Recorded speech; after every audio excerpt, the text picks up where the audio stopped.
کہ اس دیش میں جہاں ہمیں شک کی نگاہ سے دیکھا جاتا ہے، ڈاکٹر تارا چند نے اپنی کتاب میں لکھا ہے کہ اس دیش کی آزادی کے لیے تحریک آزادی ہند میں فرقہ اہل حدیث نے 5 لاکھ جانوں کی قربانیاں پیش کی ہیں۔ ارے کسے معلوم نہیں کہ اہل حدیثوں نے اس دیش کے لیے، اس سرزمین کے لیے کتنا خون بہایا ہے؟ اور کون نہیں جانتا کہ کون ان کی گود میں بیٹھا ہوا تھا انگریزوں کے، اور کون مخبری کر کے ان کو پکڑوا رہا تھا۔ اور میں ذرا اس حدیث پاک سے ایک واقعہ جوڑ دوں جو میں نے اہل حدیث کی تاریخوں کے مطالعے کے وقت حاصل کیا ہے۔ الزام یہ ہے کہ ملکہ وکٹوریا سے انہوں نے اپنا نام بنوایا۔ کنہوں نے؟ اہل حدیثوں نے۔ ان سے پہلے ان کا نام اہل حدیث نہیں تھا۔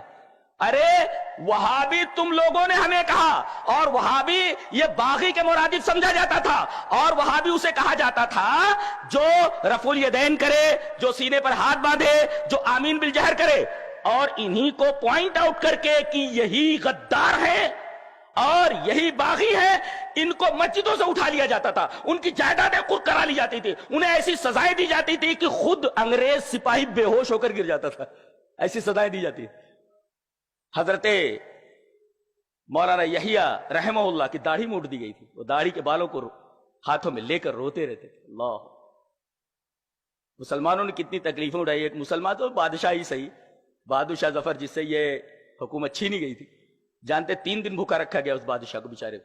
جب وہ چلتا تھا تو ہٹو بچوں کی آوازیں آتی تھی۔ ایک موقع ایسا آیا، کہتے نہیں ہے کہ جنبش مکن کا حکم ملا بادشاہ کو، اور دربار خسروی کو قفس کر دیا گیا۔ کبھی کبھی ایسا ہوتا ہے کہ بادشاہ کی بھی حالت اتنی عجیب و غریب ہو جاتی ہے۔ 3 دن بھوکا رہا، اور جب کھانا مانگا تو جانتے بچے کو ذبح کر کے بیٹے کا کلیجہ تل کر کے لا کر کے پلیٹ میں رکھ دیا گیا۔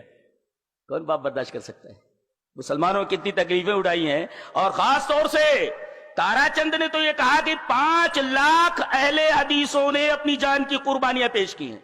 ہم نے اپنی قربانیاں پیش کر دی، تم ہمیں شک کی نگاہ سے دیکھنا ہو تو دیکھو، لیکن تاریخ ضرور پڑھو، تاریخ کو اوائڈ مت کرو، تاریخ کو اوائڈ مت کرو۔ ہم لوگوں نے، اہل حدیثوں نے اس دیش کی آزادی کے لیے کتنی قربانیاں دی ہیں، ذرا اپنے گھر کے آدمی سے پوچھ لو۔ 5 لاکھ کی تعداد کوئی معمولی تعداد نہیں ہوتی۔ اور درختوں کے اوپر، شاہراہ اعظم کے اوپر مسلمان اہل حدیث علماء کی لاشیں ایسے لٹکتی جیسے پھل لٹکا دیے گئے ہوں، ہزاروں لاکھوں کی تعداد میں۔ اللہ، اور یہ تو رہا معاملہ ڈاکٹر تارا چند کا جو انہوں نے بیان کیا۔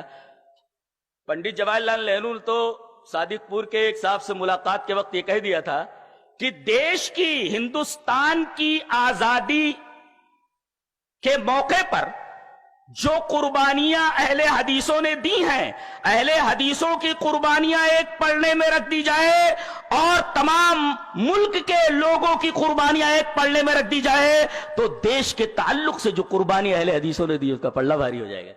یہ پنڈت جواہر لال نہرو کا کہنا ہے۔ ہم یہ کہہ رہے تھے کہ ملکہ وکٹوریا سے ہم نے اپنا نام بنایا ہے، بنایا نہیں منایا ہے، بنوایا نہیں منوایا ہے۔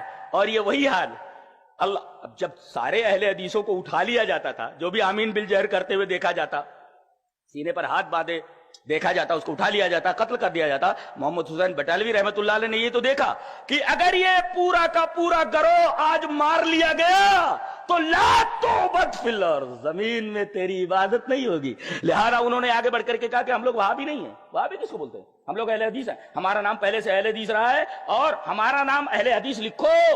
ہم نے اپنا نام بنوایا نہیں بلکہ منوایا ہے، اور محمد حسین بٹالوی رحمت اللہ علیہ کے پیش نظر وہی حدیث تھی، اور نبی پاک صلی اللہ علیہ وسلم کا وہی اسوہ تھا کہ اگر یہ جماعت آج مار لی گئی تو زمین پر اللہ تبارک و تعالیٰ کی عبادت نہیں ہوگی۔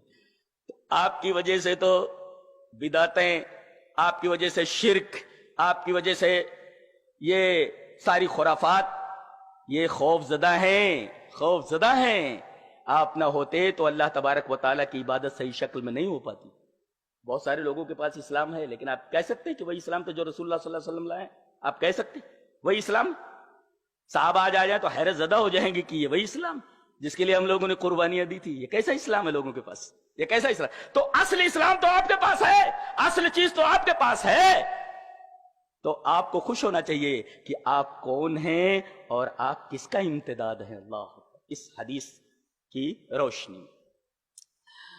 تو جہاں تک مسئلہ ہمارے مسلک کا ہے، ہماری بنیاد کا ہے، ہمارے نعروں کا ہے، اور اسی طریقے سے قرآن و حدیث سے ہماری وابستگی کا ہے، ہماری بنیاد کا ہے، یہ ساری چیزیں آپ کی سمجھ میں، ہم کس کا امتداد ہیں وہ بھی ہماری سمجھ میں آ گیا. آخری بات چاہتا ہوں کہ یہ بیان کر دوں کہ ہم لوگ 50 سے باہر ہو گئے ہیں. عمر کا سورج غروب ہونے کو ہے اور رات کا بھیانک اندھیرا ہمارا منتظر. یہ وقت نہیں ہے، یہ ماحول نہیں ہے کہ ہم اس طریقے کے اختلافات میں الجھیں جن اختلافات کی طرف ڈاکٹر سعید احمد فیضی صاحب نے اشارہ کیا. اس لیے کہ ہم لوگ 50 سے باہر ہو چکے ہیں اور جلد ہی پتہ نہیں وقت آ جائے، رب تعالیٰ کی طرف سے ہمارا بلاوا آ جائے.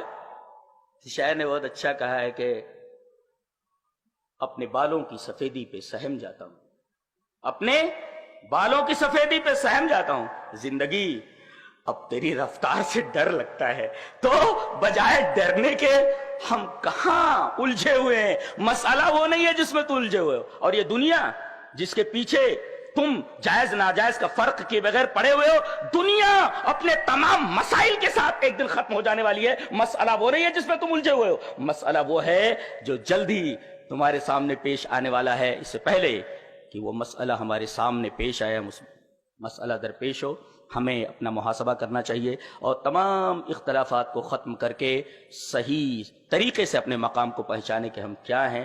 حقیقت یہ ہے کہ ہم اپنے مقام کو بھول گئے ہیں. اللہ تبارک و تعالیٰ ہمیں نیک عمل اور اچھی سمجھ کی توفیق عطا فرمائے. وآخر دعوانا ان الحمدللہ رب العالمین.